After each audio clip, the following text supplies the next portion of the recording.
Yeah, so HBO Max has had a bit of a uphill battle so far. It didn't have the best launch, not launching on Roku and Amazon, and now it seems like they're doing another desperation call as they're going to be offering a new package with more affordable pricing. However, there's a catch. So HBO Max currently is $14.99, so basically $15. You get the premieres and everything else. But they're going to offer a package starting in June for $9.99 a month. You get HBO Max, but you get it with ads, and also something that people aren't talking about enough. You get it with ads, but you also don't get your same day as movie premieres. You would have to pay the $15. So if you want to see The Suicide Squad or Dune come out the same day as it comes out in theaters, you would have to have the higher tier. This, to me, seems like yet another desperation play here from HBO Max. Like, a lot of their moves have just come across as utterly desperate, whether it's, hey guys, you don't need to see the movies in theaters, you can just watch them at home for no additional cost.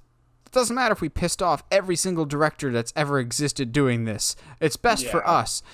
And so far, it hasn't worked out for them. Like, they're getting some people, but they're not projecting as fast as some others. I honestly think Peacock has done better financially than them. I think Peacock, last time I checked, is at like 44 million subscribers. They got those really quick. One, Peacock is cheaper, but two, Peacock has The Office. And like, no matter where you stand on that, people are going to flock to that no matter what. It's comfort food for people. I think Peacock as a whole was much more user-friendly off the bat and has made less mistakes than HBO Max. But Josh, do you think this $9.99 is a good move for HBO Max or a stupid one? Here's the thing.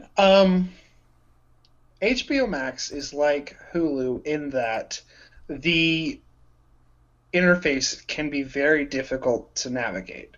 Yes. Now, with them going, hey, you can have ads or you can't ads. Like, you're basically Hulu now with like more aggressive content. That's all it is. I won't say the interface is as bad as Hulu's. I think Hulu still has the worst interface of any streaming service. It's really hard to find content on Hulu. It is, but maybe it's not as much for me because I have been using Hulu for so long, so I'm just kind of used to where things kind of are. But like even I think Hulu is bad for discovery. If you know what you're looking for and you know it's on Hulu, it's not that hard to find. Or if you're looking for the stuff that they advertise, if you're looking for more the obscure titles, they bury the crap out of those on Hulu and they make it very difficult. I think there's a lot of features that HBO Max could improve upon first before doing this tier. We're still missing a crap ton of 4K content. They just recently introduced personalized profile pictures, but only on like certain mobile devices. Like when I watch the app on my TV, it still just says my name, but if I watch it on the PS5, it's got my little Superman logo that I uploaded. Like, it's super weird and super inconsistent. Bro. Which, yes, Josh, I gave you the Cyborg logo. Yeah, I was like, what is this? I'm not Cyborg if I'm any character. Well, okay. I'm definitely not Cyborg. Okay, I can upload any logo. Is there a preferred logo you would like? Also, Cyborg was one of the default ones. Okay, that's fair. Whereas some other ones you can upload. Do you want to be static? No, I'm not cool enough to be static. That's true. I like how I'm gonna say.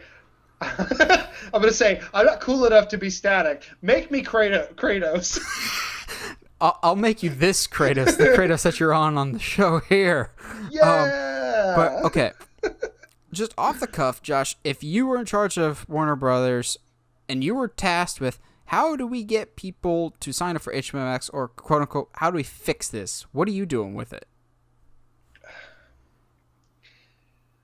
Unfortunately, I think it might be do a cheaper tier, because if anything, at least test to see, is part of this, are people not coming to our service because of price? Okay, well, let's lower the price, give this tier. Okay, cool. Okay, so the numbers have only barely improved. Now we know, it's other stuff. Granted, you and I, as people that watch a lot of, on HBO Max a fair amount, know that it's more the interface. There's certain 4K content missing. There's sometimes it's really hard to find stuff that you want to watch. Stuff coming and going. Yes, with no way for us to know why it's not there. Why, like, I remember them saying New Mutants is going to be on HBO Max, but they never told us when. Now Never it is. told it. Yeah, it is now. But, it's so to me, for you and I who use a lot of streaming services, it seems like a lot of better stuff to do, but from a marketing standpoint, I can kind of understand where they're coming from.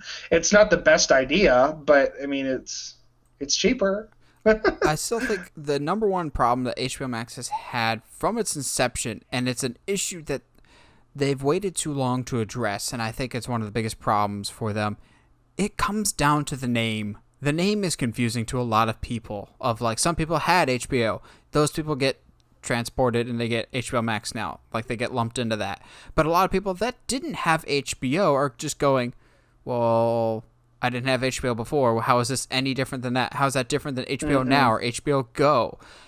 I think a lot of people just assume that this is an extension of HBO, not realizing that it's an extension of Warner Brothers and so much more. If you called it Warner Plus or Warner Media All Access or WB Movies or something like that, WB Entertainment, something that more people will know that this is an all-encompassing thing as opposed to a very niche thing of HBO, which is a big name in TV, but a lot of people don't have HBO. They just borrow someone else's password. I've always thought HBO Max was a bad name for a streaming service, but to be fair, Peacock is a bad name for a streaming service, but they've managed to overcome that. But in Peacock's defense, people know that Peacock means the NBC Peacock, and it's NBC programming. Rebranding is really, really important. I think it was a step in the right direction for Paramount Plus to rebrand from being CBS All Access. Now they just have to have content to reflect the name change because they're still very, very thin on content. But take like Discovery Plus. It's $5 a month. People know what they're getting from that Discovery Channel programming. Heather just got it recently. She watches that a lot. I watch Shudder. I know what I get when I'm watching a app called Shudder. It's horror stuff. HBO Max, I think the name has been an issue the whole time. It's their single biggest issue, and the sooner they address that, I think they'll fix a lot of their problems. Yeah. And to be frank, I mean, we're talking about interface and stuff like that. Netflix's interface is awful now too, because I can't. Oh yeah. It's so hard to. They only to ever search promote by their genre. own stuff. Yeah, and like, you know what? I'm sorry, Netflix, but not all your stuff is watchable. Not a lot of it is.